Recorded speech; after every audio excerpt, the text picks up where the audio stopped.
peut remettre ce petit gars à sa place. Spirit est né avec une ectopie cardiaque.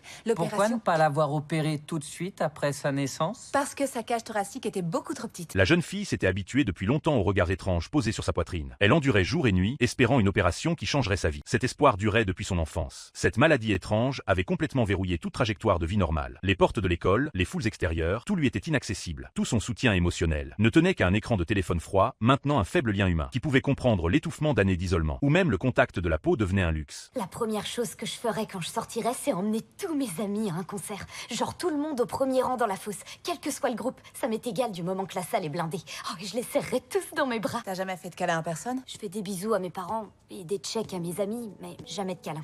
Ouais, c'est trop risqué. Tout le monde pensait que l'examen préopératoire ne ferait que finaliser le plan chirurgical. Mais après des scanners répétés, le médecin a détecté un changement terrifiant impossible à ignorer. Le cœur dans la cage thoracique grossissait follement, dépassant la norme de près de moitié. La fragile cage thoracique ne pouvait absolument pas le supporter. Quelle crise physiologique imprévisible se cachait derrière ce changement corporel? L'estrogène en hausse provoquait silencieusement une hypertension artérielle pulmonaire. La réaction en chaîne poussait le cœur à une expansion maligne. Le plan chirurgical établi devenait instantanément obsolète. Le docteur Lin a proposé un plan conservateur de compromis. Supprimer la pression artérielle par médicament, puis endurer encore 5 longues années d'attente. 5 ans d'enfermement. La jeune fille pourrait-elle vraiment tenir? Je veux pas attendre plus longtemps. J'en ai tellement marre d'être toujours cloîtrée à la maison. Et si je me fais mal, on s'en fiche, d'accord? S'il vous plaît, je veux qu'on m'opère maintenant. Sean refusait de voir l'espoir se briser complètement. Il a parcouru d'énormes quantités de littérature médicale, recherché des cas rares dans le monde entier, juste pour trouver une issue à cette impasse. Un sternum artificiel résorbable est devenu la seule chance.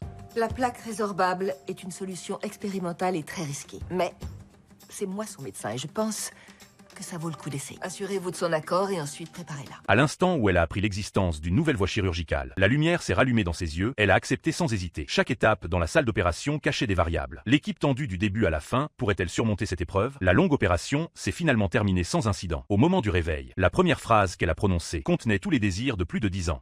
J'ai... Quoi, Trésor? Je veux un câlin.